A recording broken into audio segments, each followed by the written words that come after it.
কিছুদিন একটা টপিক খুব ভাইরাল ছিল। বাচ্চাকে অভাব শেখান, বাচ্চাকে আভিজাত্য শেখান। আভিজাত্য, আমি সাধারণত অসামাজিক মানুষ, এইসব ভাইরাল ব্যাপার স্যাপার বুঝি কম বা বোঝার চেষ্টা করি কম। কিন্তু আমি যেটা বুঝি সেটা হলো বাচ্চাকে কৃতজ্ঞ হতে শেখান, তাকে অন্যের দেয়া এফোর্টের সম্মান করতে শেখান। কেউ তার জন্য সামান্য কিছু করলেও সেটা প্রশংসা করতে শেখান, ধন্যবাদ বলতে শেখান। কিছুদিন আগে এক ভাবি খুব কষ্টের সাথে বললেন তার ভাইদের একটা মাত্র ছেলে।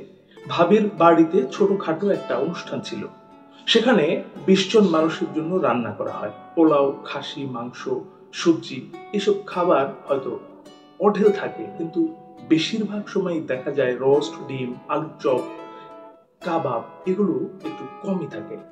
ভাবির বাবার বাড়ির আত্মীয়রা সেদিন এসেছিলেন।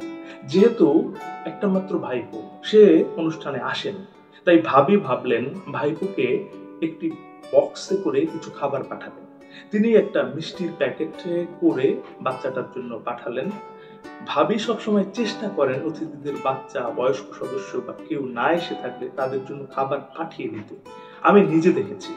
খাবার ছিল এক বক্স পোলাও, 1 থেকে 4 জন মানুষ খেতে পারে, 1 পিস রোস্ট, বড় একটা মানুষের পর্যাপ্ত খাবার উপযুক্ত মাংস, সবজি, ডিম। যেহেতু কনফার্ম বাচ্চাটাই রোস্ট খাবে, ডিমটা তার মায়ের জন্য দেওয়া হয়েছে। ভাবি ভেবেছিলেন হয়তো ভাইপো তাকে ফোন করে জানাবে যে ফুপুর দেয়া খাবারটা সে খেয়েছে, সে খুব মজা করে খেয়েছে, কিন্তু ভাইপো থেকে কোনো কল আসেনি। একদিন ভাবির ভাই তাকে ফোন কল করলে ভাবি তখন তার ভাইপোর সাথে কথা বলতে চাইলেন। তিনি জিজ্ঞেস করলেন, বাবা তুমি খাবার খেয়েছিলে? ভাইপো বলেছে, হ্যাঁ খেয়েছি। ভাবি জিজ্ঞেস করেছিলেন, কেমন হয়েছিল? কিন্তু ছেলেটি বলেছে, আপনি তো শুধু আমার জন্য খাবার পাঠিয়েছেন, আমার মায়ের জন্য তো পাঠালেন না। ভাবি আবার জিজ্ঞেস করলেন, খাবার আসলে কেমন ছিল? বাচ্চাটা বলেছে, খাবার খুব সুস্বাদু ছিল।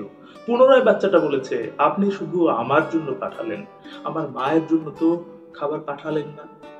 তখন ভাবির খুব খারাপ লেগেছিল, তিনি কষ্ট পেয়েছিলেন। কারণ 1 পিস রোস্ট তার ভাগে ছিল। তিনি সাধারণত রোস্ট কখনোই খান না। রাতের বেলা তার বাচ্চারা চাইতে পারে ভেবে সেটা রেখে দেন। উনি নিজে না খেয়ে ওনার বাচ্চার জন্য না রেখে সেই রোস্টটা ভাইকে পাঠিয়েছিলেন। উনি ভাইকে বললেন, আমি তোমার মার জন্য পাঠাইনি কারণ বেশি খাবার ছিল না, তাই আলাদা প্যাকেটের দেওয়ার মতো কিছু দিতে পারিনি। যখন তুমি ছিলে না তখন আমি তোমার মায়ের জন্য একইভাবে খাবার পাঠিয়েছি। তিনি সেটা বললেন না যে খাবার তিনি তার মায়ের জন্য দিয়েছিলেন, অন্তত একটা ডিম দিয়েছিলেন। তার ব্যবহারে তিনি খুব কষ্ট পেয়েছিলেন। এই কথাটা তিনি ছেলেটিকে বলে ফোনটি কেটে দিয়েছেন। ওপাশ থেকে সরি বলার জন্য এরপরে আর কোন ফোন কল আসেনি।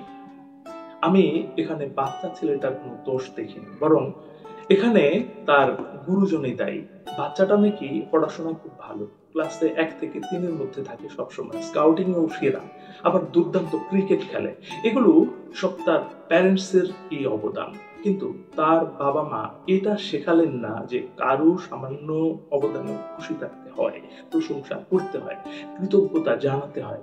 ভাবি হয়তো ভাইপো বলে ঘটনাটা ভুলে যাবে এবং ভবিষ্যতে তার জন্য দ্বিতীয়বার খাবার পাঠানোর কথা চিন্তা করবেন। এতে বাচ্চাটার প্যারেন্টস এর হয়তো তেমন কিছু এসে যায় না, কিন্তু বাচ্চাটা জানতেও পারবে না তার কোন আচরণের জন্য সে এমন একটা পরিস্থিতির শিকার হচ্ছে। এমনকি বড় হয়ে এই ধরনের আচরণের জন্য তাকে হয়তো এমন অনেক বঞ্চিত হতে হবে। একটা 12 বছরের বাচ্চা হয়তো অনেক কিছু বোঝে না, কিন্তু সে তো সারা জীবন 12 বছরে আটকে থাকবে না। সমাজ কি তাকে এই ধরনের আচরণের জন্য ছাড় দেবে? প্রশংসা করতে জানা জীবনের একটা গুণ, এটা অর্জন করতে হয়। সন্তানের মধ্যে সেই বীজ রোপণ করতে হবে। তাই সন্তানকে বেশি মেধাবী বানানোর প্রতিযোগিতায় না নেমে তাকে মানুষ বানানো। বন্ধু, আজকে এই পর্যন্তই শেষ করছি। তার আগে একটি কথা প্রতিবারের মতো মনে করিয়ে দিই, এই পৃথিবী তাকে সম্মান দেয় যে ইউনিক কিছু করতে পারে। আপনি ইউনিক কিছু করুন, ভালো শুনুন, ভালো থাকুন। ধন্যবাদ।